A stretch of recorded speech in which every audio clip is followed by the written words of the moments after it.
Hello viewers, আমার চ্যানেলে সবাইকে ওয়েলকাম জানাই। আশা করছি সবাই ভালো আছো। কদিন আগে ভগবান শ্রীকৃষ্ণের জন্মাষ্টমী গেল, তো সেই উপলক্ষে আমি একটা রাধারানী লুক ক্রিয়েট করেছিলাম। তো সেটা টিউটোরিয়াল নিয়ে এখন চলে এলাম। জানি একটু লেট করে ফেলেছি, কিছু কাজ ছিল। তো চলো টিউটোরিয়ালটা শুরু করা যাক। তো সবার ফার্স্টে আমি একটা ডার্ক শেডের কনসিলার নিলাম। এটা আমার স্কিন শেডের থেকে একটু ডার্ক। এটা ক্রায়োলন FS27।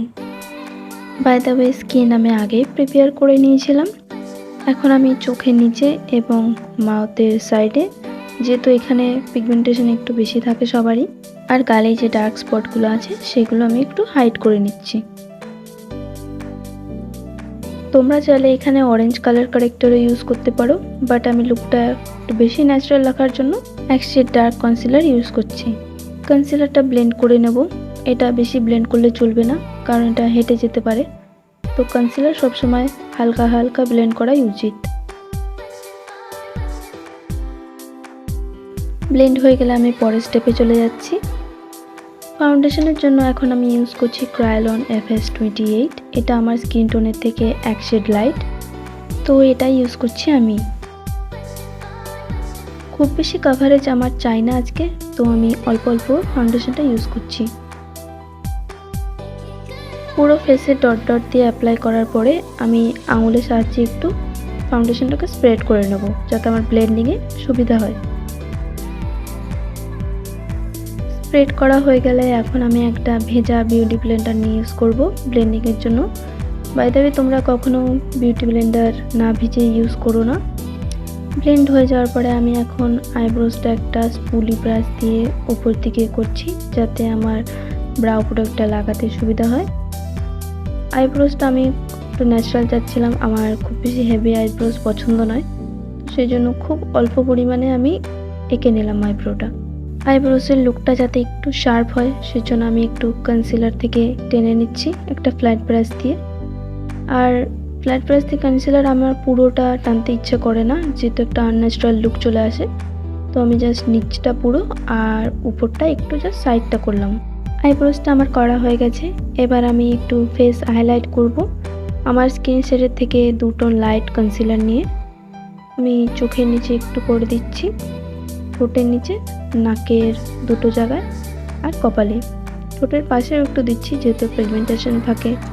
দেখো, যে রাধারানী ছিল সে কিন্তু তার গায়ের রং ভীষণই ফর্সা ছিল।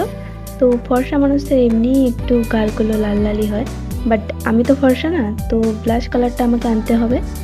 ব্লাশ কালারের জন্য আমি এখানে ইউজ করলাম একটা সফট ম্যাট ক্রিম লিপস্টিক। এটা একটা মভিশ পিঙ্ক কালার। ব্লেন্ড করছি, একটু অবাক হচ্ছি, কজ আমি এত ব্লাশ কখনোই লাগাই না, শুধুমাত্র এই ভিডিওটার জন্যই ইউজ করছি। ব্লাশ লাগানোর পরে মুখে একটা আলাদাই গ্লো চলে আসলো, এটা দেখে আমার ভালোই লাগলো বেশ। বেশিরভাগ মেয়েরাই তোমরা ব্লাশ লাগাতে ভীষণ পছন্দ করো, আমারও পছন্দ, বাট আজকে একটু ব্লাশটা বেশি লাগিয়ে নিলাম। খুব অল্প কন্ট্যুর করে নিচ্ছি, বেশি কন্ট্যুর চাচ্ছিলাম না এই ভিডিওটাতে আমি, বাট কন্ট্যুর ব্লেন্ডিংয়ের ভিডিওটা আমার ফোন থেকে ডিলিট হয়ে গেছে ভুলবশত, সেই জন্য ব্লেন্ডিং প্রসেসটা আমি এখানে আপলোড করতে পারলাম না।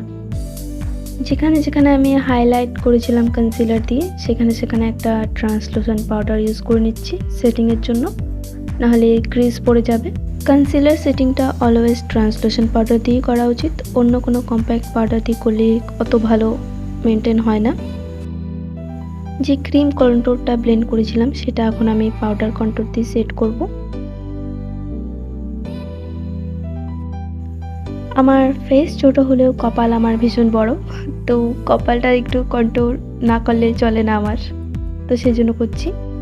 তোমাদের যাদের কপালটা একটু ছোট তারা কপালে কখনোই কন্ট্যুর করো না প্লিজ, তাদের মুখের শেপটা পুরো চেঞ্জ হয়ে যাবে। তো এবার যে ক্রিম ব্লাশ করেছিলাম সেটার উপর থেকে আমি পাউডার ব্লাশ অ্যাপ্লাই করব। ব্লাশ লাগানোর পরে আমি চলে যাব পরের স্টেপে, আই মেকআপ। তো আই মেকআপের জন্য আমি ভীষণ সফট একটা শেড ইউজ করছি, ব্রাউন শেড।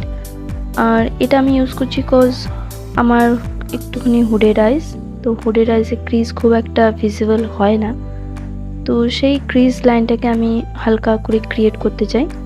এই আই মেকআপটা করা বিশেষ করে এই চিন্তা ভাবনা করে আমি করেছি, যেহেতু আগেকার সময়ে এত বেশি মেকআপ ছিল না যে রাধারানী চোখে শ্যাডো লাগাবে, তো তো ন্যাচারালি তার চোখ একটু সুন্দর ছিল, তো তার ক্রিজ লাইন খুব সুন্দর একটা কালার অলরেডি থাকে, হালকা অরেঞ্জ পিঙ্ক এরকম টাইপের, তো সেটাই একটু ক্রিয়েট করেছি আমি।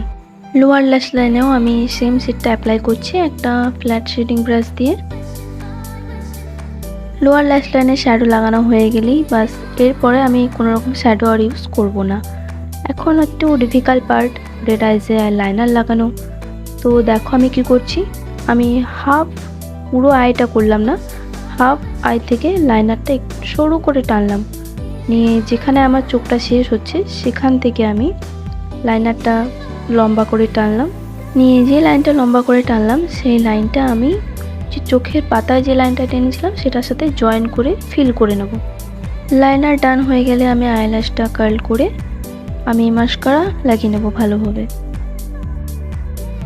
মাস্কারা অ্যাপ্লিকেশনের পরেও আমি ভাবলাম ল্যাশ লাগানোটা উচিত, কজ আমার চোখের আইল্যাশ খুব একটা ভিজিবল হচ্ছিল না, বাট যে রাধারানী তার তো চোখ ভীষণই সুন্দর, তো আমার চোখটা আইল্যাশ তো লাগাতেই হবে বলো তোমরা।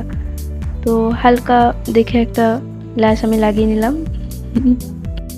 এখন আমি ঠোঁটে লিপ লাইনার ইউজ করছি একটা ব্রাউন কালারের, তো ভীষণ হালকা একটা নিউড শেড অ্যাপ্লাই করে নিচ্ছি।